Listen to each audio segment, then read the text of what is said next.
Bismillahirrahmanirrahim. Assalamualaikum warahmatullahi wabarakatuh. Mari kita baca suratul Fatihah sebagai wasilah khususnya di tahun baru Masehi ini ya 2022. Semoga Allah Subhanahu wa taala mengampuni segala dosa khilaf kita di tahun sebelumnya, dan Allah Subhanahu wa ta'ala jadikan kita pribadi yang lebih baik lagi di tahun-tahun berikutnya ya, jadikan kita ini orang yang istiqomah dalam kebaikan, dijauhi daripada segala godaan-godaan syaitan. Al-Fatihah. A'udzu billahi minasyaitonir rajim. Bismillahirrahmanirrahim. Alhamdulillahirabbil alamin arrahmanir rahim maliki yaumiddin. Iyyaka na'budu wa iyyaka nasta'in ihdinas siratal mustaqim siratal ladzina an'amta 'alaihim ghairil maghdubi 'alaihim waladdallin amin. Bismillahirrahmanirrahim. Alhamdulillahirabbil alamin wa bihi nasta'in 'ala umurid dunya waddin. Wassalatu wassalamu 'ala asyrafil anbiya wal mursalin sayyidina Muhammadin wa 'ala alihi wa sahbihi ajma'in, amma ba'du. Hadirin yang dimuliakan Allah Ta'ala, yang sama-sama kita cintai, yang kami hormati, Ibunda tercinta Ustazah Maryam binti Haji Muhammad Zaini, para Dewan Asatidzah, hadirin yang dimuliakan Allah Subhanahu wa Ta'ala. Alhamdulillah, syukur kita kepada Allah Ta'ala yang masih memberikan kita begitu banyak nikmat, nikmat iman, nikmat Islam, dan nikmat kita diberikan panjang umur sehingga kita bisa menjumpai daripada tahun 2022 ini. Hadirin yang dimuliakan Allah Ta'ala, tadi telah panjang lebar diceritakan bahwasanya kita ini banyak meminta, yakni apa? Untuk diberikan surga oleh Allah Ta'ala. Dan kalau minta itu jangan seperti kita minta kepada makhluk. Kalau dengan makhluk itu kita ada perasaan bahwasanya oh dikasih enggak ya, begitu. Oh pantas enggak ya aneh minta segitu, itu begitu. Tapi kepada Allah Ta'ala memang minta setinggi-tingginya udah. Karena bagi Allah Subhanahu wa Ta'ala memberikan, mengabulkan doa yang besar dengan doa yang kecil itu enggak ada bedanya. Kalau kita minta kepada orang tua, itu kita lihat keadaan orang tua kita. Kita minta kepada orang tua yang mana orang tua kita mampu hanya membelikan kita motor, tapi kok kita minta mobil, ini kurang ajar gitu. Ya. Orang tua mampunya kasih jajan 5.000 sehari, tapi kita tetap maunya 20.000. Nah ini juga kurang ajar. Nah tapi untuk minta kepada Allah nggak boleh kita terselip itu perasaan-perasaan seperti itu. Ya Allah, saya nih ngerasa saya nih orang yang ahli maksiat. Ya udahlah, saya minta surga yang paling bawah aja dah. Kalau ada rasa terselip dalam hati kita seakan-akan bahwasanya Allah ini dengan memberikan surga yang bawah atau memberikan surga yang atas, itu ada perbedaan maknanya. Kalau surga yang bawah itu berarti Allah mengabulkan dengan sesuatu yang gampang-gampang aja, tapi kalau surga yang atas Allah mengalami kesulitan untuk mengabulkan. Nah ini nggak bisa, karena Allah ya, Allah apa? Allah beda dengan makhluk, karena Allah Al-Khaliq, yakni Allah yang menciptakan, sementara kita ini semua adalah makhluk, yakni yang diciptakan. La ilaha illallah. Maka tadi syair dikatakan syairnya Abu Nawas, Allah alam, itu syair yang luar biasa ya. Sekelas Abu Nawas yang terkenal daripada kealimannya itu, kesolehannya itu membuat syair seperti itu. Nah bagaimana keadaan kita? Seorang yang soleh, yang dekat kepada Allah, itu bilang sama Allah lewat syairnya itu, ilahi lastu lil firdausi nuzula.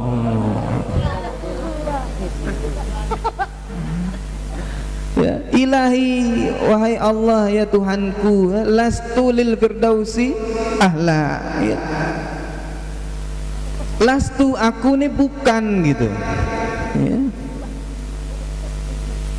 Aku nih bukan, aku nih nggak pantas menjadi penghuni surga Firdaus. Merasa diri ini nggak pantas. Kenapa merasa diri nggak pantas? Dosa masih banyak gitu, ya. Nabi Adam alaihissalam dosa cuman sekali, itu pun dosa yang memang bukan kategori dosa manusia biasa gitu, ya, kesalahan gitu. Nah, itu merasa dosanya sampai nangis berapa? 80 tahun baru diterima taubatnya. Dosa sekali nangisnya 80 tahun. Nah, kita kebalikannya, dosa 80 tahun nangisnya cuma sekali, mintanya surga. Nabi Adam dikeluarin dari surga. Nah, kita kok dosanya banyak minta surga gitu. Makanya ya Allah, kami nggak pantas masuk surga, ya. Akan tetapi apa? Wala aqwa ala naril jahimi. Tapi kami juga nggak kuat kalau disuruh masuk neraka. Nah, ini kan, ya, untung Allah nggak ada sifat bingung buat Allah. Walaupun ini bagi kita ini kayak ngebingungin nih. Ente bilang nggak mau, ente bilang minta surga tapi nggak pantas. Dia masih mau masuk neraka, cuman ente nggak kuat. Maunya apaan ente gitu? Ya. Apalagi kita hadirin yang mulia. Maka kita minta terus dan terus. Ya, karena kita ini kecil kita nih.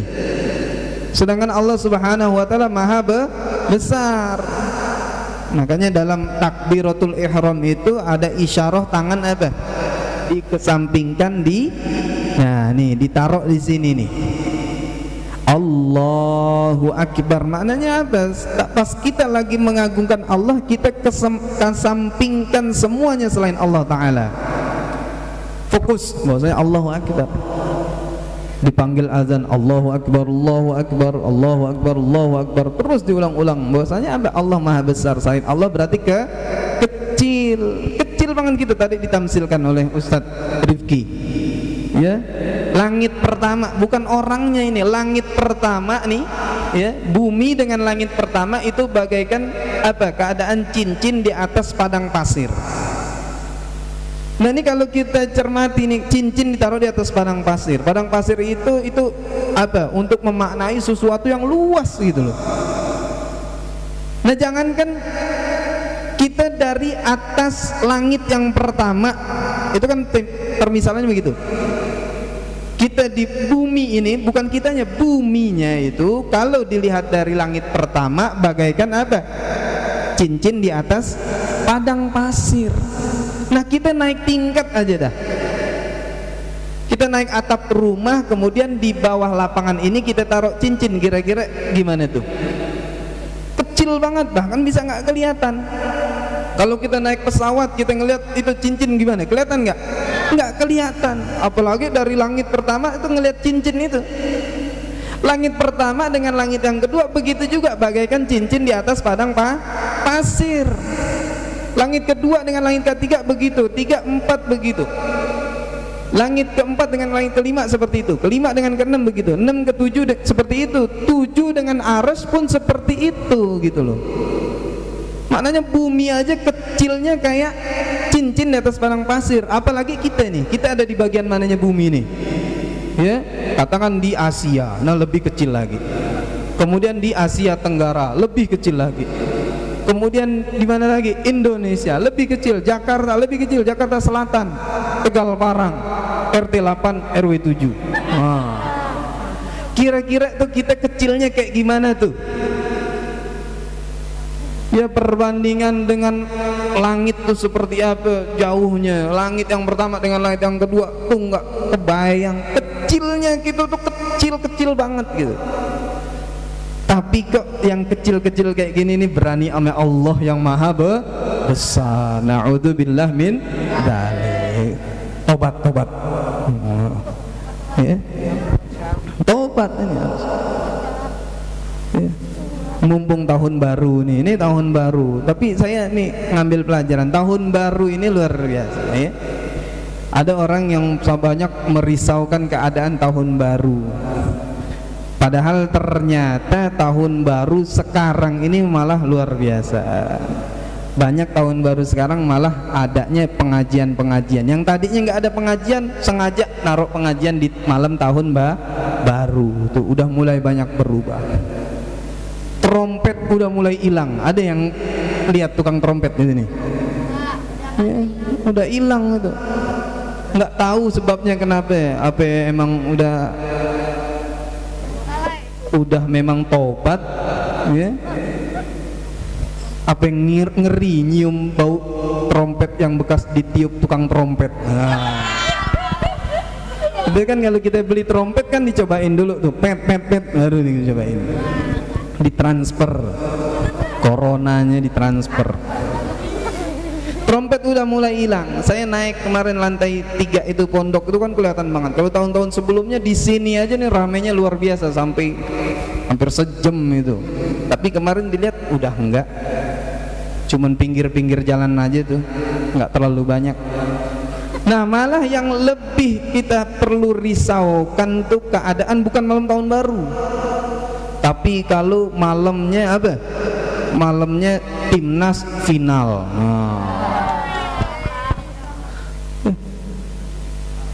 Ini ternyata ini perlu dikhawatirkan. Kalau malam tahun baru yang tadinya nggak ada majelis, orang buat majelis. Ya kayak saya kemarin keluarga buat majelis. Ada yang ngadain setiap musola, ada yang ngadain majelis, masjid ngadain majelis. Tadinya nggak ada majelis karena malam tahun baru, jadi ada majelis taklim. Nah kalau final timnas kebalikannya. Yang tadinya ada majelis malam Kamis malah minta libur minta libur, katanya jarang-jarang final. Kok bisa-bisanya gitu loh ngaji diliburin gara-gara final. Padahal ngaji itu fadilahnya luar biasa. Kok kita nggak malu tuh kalau di lapangan bola tuh, di lapangan bola tuh ada tim apaan namanya tuh yang ada di dalam lapangan, cuman nggak boleh ngelihat orang main.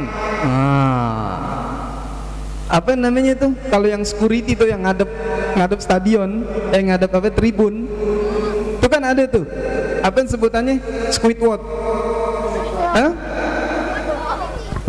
apa steward, pokoknya security dah gitu ya.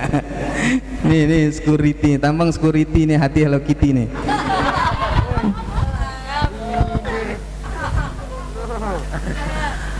Nah itu kita lihat tuh, walaupun yang main itu lagi final, yang main Barcelona kayak yang main Brazil lawan Prancis misalnya, ya tetap aja tuh dia tuh ngadepnya kemana?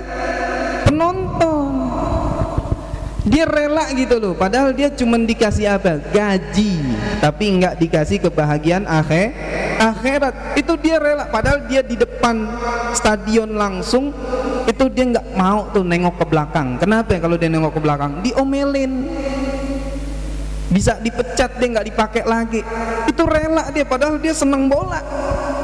Di sana dia ngeliat stadion orang udah pada teriak gol, dia tetap nggak mau, dia harus jagain penonton supaya kalau ada yang rusuh maka dia bertindak begitu. Nah ini kita ya Allah kenal kagak, nonton juga di warkop ya, streaming.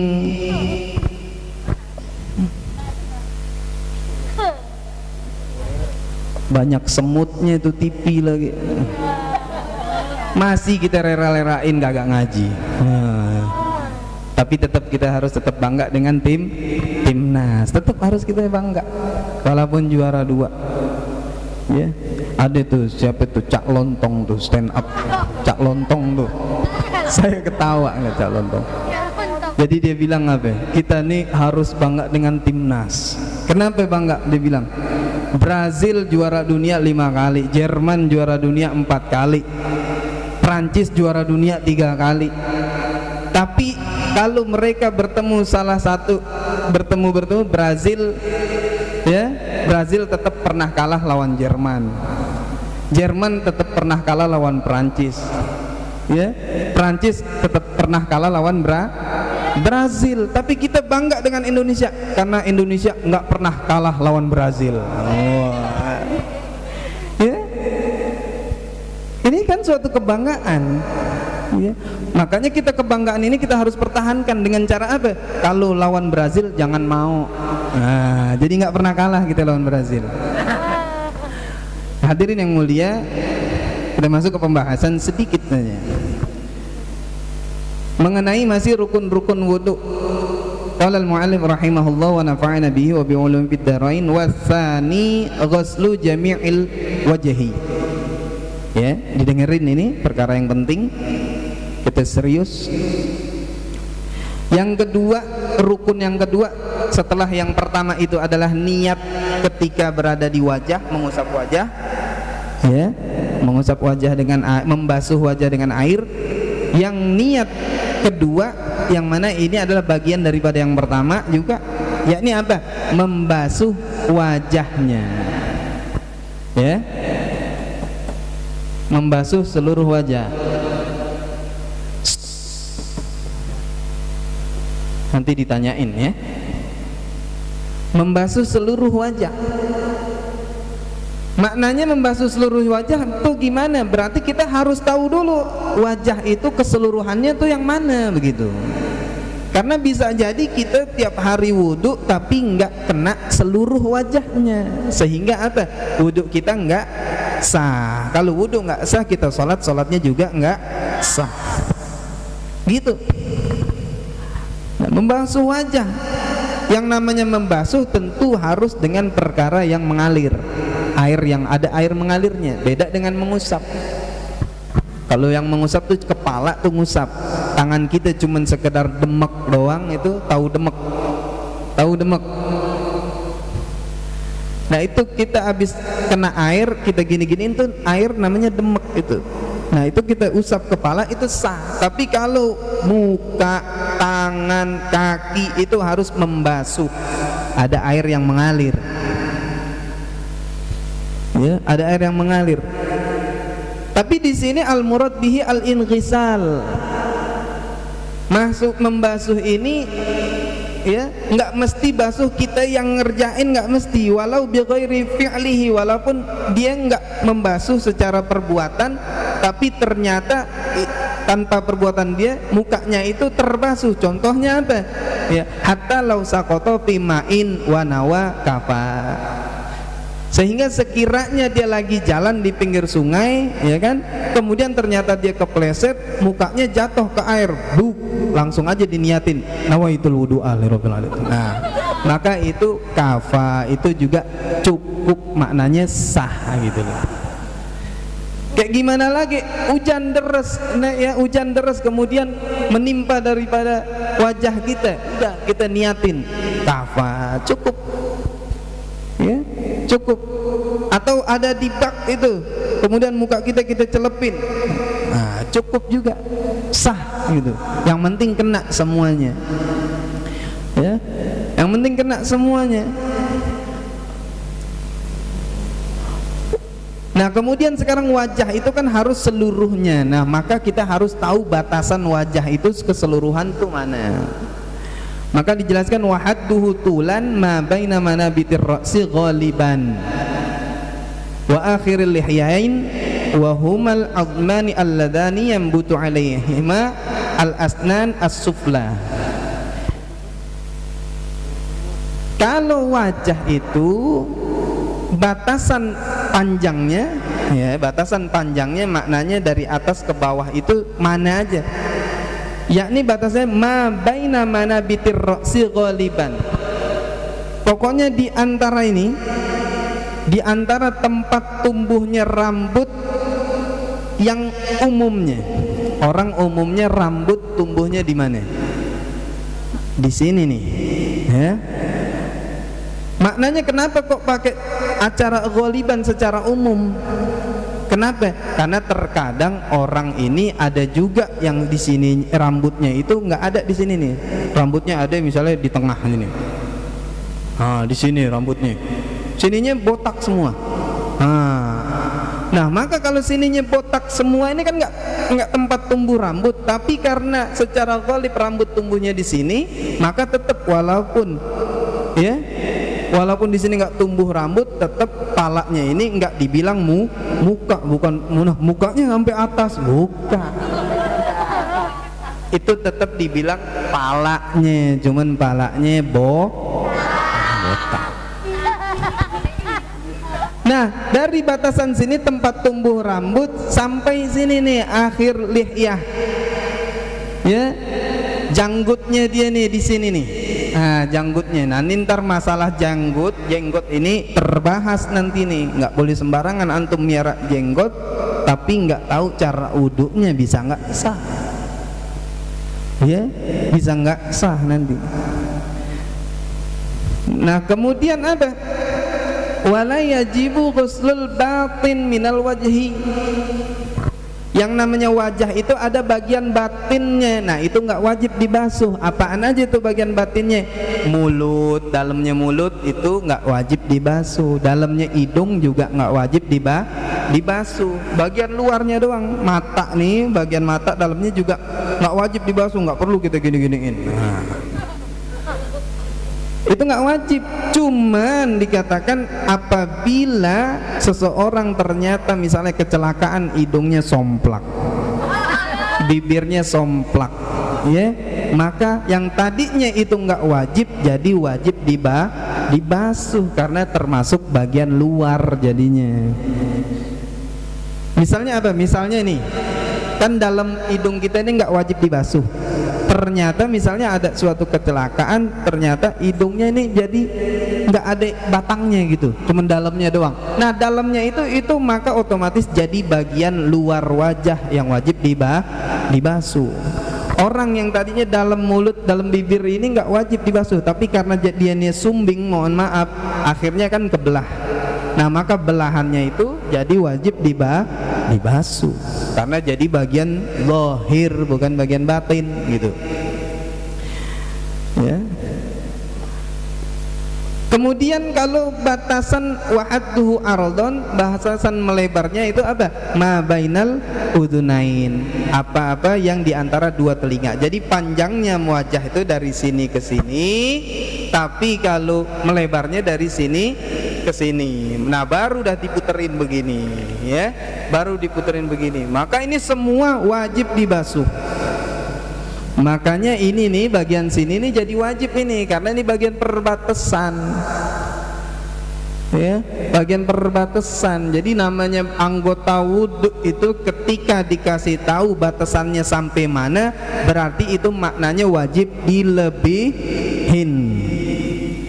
Orang wajib tangan ini dari ujung jari sampai siku, berarti batasannya apa? Wajib dilebihin, berarti basuhnya sampai di atas siku. Kaki sampai mata kaki, berarti wajibnya sampai di atas mata kaki. Begitu. Muka begitu juga, maka wajib muka itu. Nah, semuanya. Nah, ini tangan kita nih main nih begini nih, jangan sampai kagak nih. Kalau kagak nih bisa sudah cuma begini-begini loh. Nah, ini nggak sah ini, yang sini nggak kena, yang sini nggak kena. Maka harus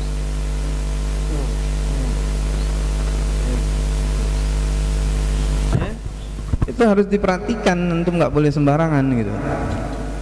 Nah, itu. Nah, nanti baru besok nih bagian kalau seseorang ini punya, mohon maaf, misalnya ada tompel di mukanya atau orang miara jenggot. Nah, itu ada tata caranya supaya wudhunya sah. Wallahu a'lam bis shawab. Wa'alaikum minkum. Wassalamualaikum warahmatullahi wabarakatuh.